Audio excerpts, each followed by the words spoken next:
Di balik hamparan alam nan tenang, selalu tersimpan carito tentang perjalanan sebuah tampe. Carito tentang bagaimana sebuah daerah tumbuh, berkembang jo menjadi bagian dari kehidupan masyarakat nan tinggal di dalamnya. Asal-usul nama Ujung Gadiang ada dua versi. Versi pertama menyebutkan bahwasanya dahulu di daerah Iko banyak gajah. Waktu pemukiman mulai dibuka, gajah-gajah pindah ke Jambi. Tapi ada seekor gajah tua di daerah Anak Ayelado nan tak bisa ikut pindah. Lama kelamaan, gajah Iko mati dan nan tinggal hanyalah gadingnya. Versi kedua, nan lebih ilmiah menyebutkan bentuk wilayah dari utara ke selatan. Kalau dilihat dari Aceh, mencalik serupa gadiang gajah. Makin ke selatan makin mencik, lalu membalik sampai berujung di Tareh.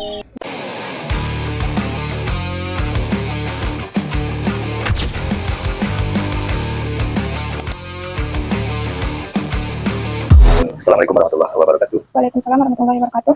Terima kasih atas kunjungan pada anak kami yang melalui proses pendidikan di Universitas Islam Negeri Padang. Ya, Pak. Nama saya Tahron. Wilayahnya Datuk Mangkudo Sakti yang beralamat sekarang di Jalan Halmahera Hidayat. Sebagaimana pertanyaan daripada anak kami Minna, Pak. Minna tentang masalah sejarah monografi pada Kinagari Gading. Ujung Gadiang punya beragam keunikan dibandingkan jo nagari-nagari lain di sekitarnya.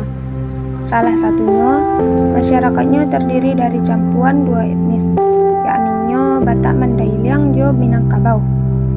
Akibatnya, tidak hanya adat istiadat dan beragam, tapi juga bahasa sebagai hasil budaya jadi bervariasi. Dalam ilmu sosial, perbedaan budaya biasa jadi sumber konflik. Tapi di kampung awakku, perbedaan ikon tidak dipandang sebagai masalah, malah jadi kekayaan dan dibanggakan. Jembatan gantung di Ujung Gadiang punya keunikan sorang. Mungkin karena lebihnya batang aye, batang sikabau atau yang disebut aik sirbo jo teknologi masa itu dan masih terbatas. Dibangunlah jembatan tanpa tonggak. Jembatan Iko hanya bergantung pada tali aja gadang dan ditumpu di dinding beton di kedua sisi sungai. Anak kemanakan Ujung Gadiang biasa sehari-hari memakai 3 bahasa, yakni Batak Mandailing, bahasa Minang dialek khas Ujung Gadiang dan disebut bahasa Melayu, jo bahasa Minang umumnya. Bahasa khas Iko asalnya dari Minang dan dipengaruhi dialek Mandailing. Hasil dari pertemuan dua budaya bahasa. Karena itu, banyak nama di Ujung Gadiang punya 3 penyebut.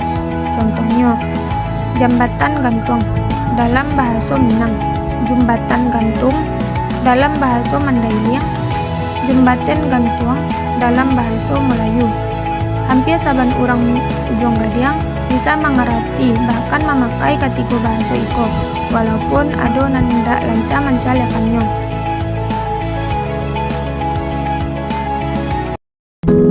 Selanjutnya kita alih ke bahasa Melayu Ujung Gadiang.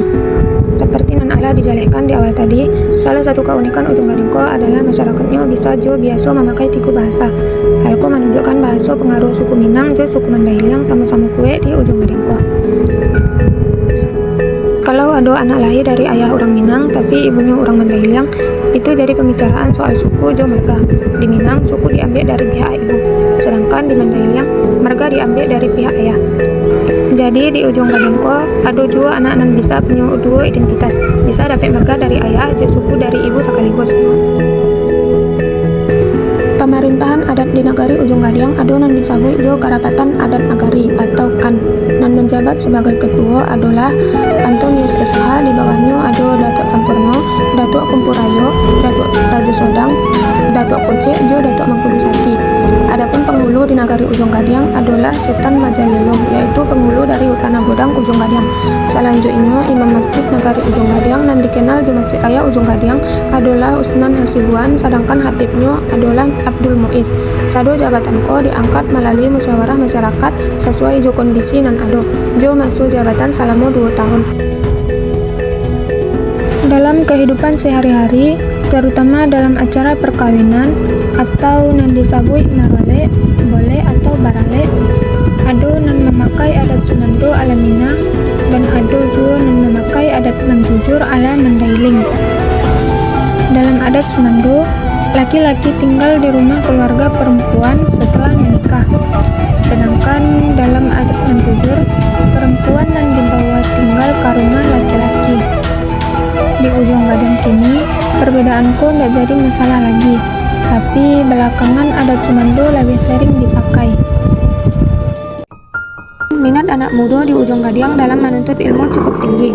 Halko dilihat dari banyaknya sekolah, mulai dari SD, SLTP, SMU, sampai sekolah agama seperti Ibtidaiyah, Sanawiyah, Jo Aliyah.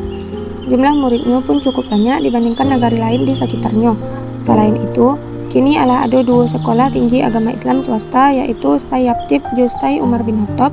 Yang keduanya sangat membantu generasi muda ujung Gadiang jo sekitarnya dan tidak sempat melanjutkan pendidikan ke kota-kota besar. Selanjutnya, kita alihkan tu bahasa Mandailing. Negari ujung Gading berbatas di sebelah utara dohot Kabupaten Madinah atau Mandailing Natal, wilayah Provinsi Sumatera Utara, tepatnya di daerah Gunung Bendera. Di sebelah selatan berbatas dohot Nagari Parit di Kecamatan Koto Balingka. Songon Lima di sebelah barat dan berbatas dohot Kecamatan Ni. Sementara di sebelah timur berbatas dohot Nagari Sungai Aur. Nagari ujung Gading ima salah satu daerah nasubur.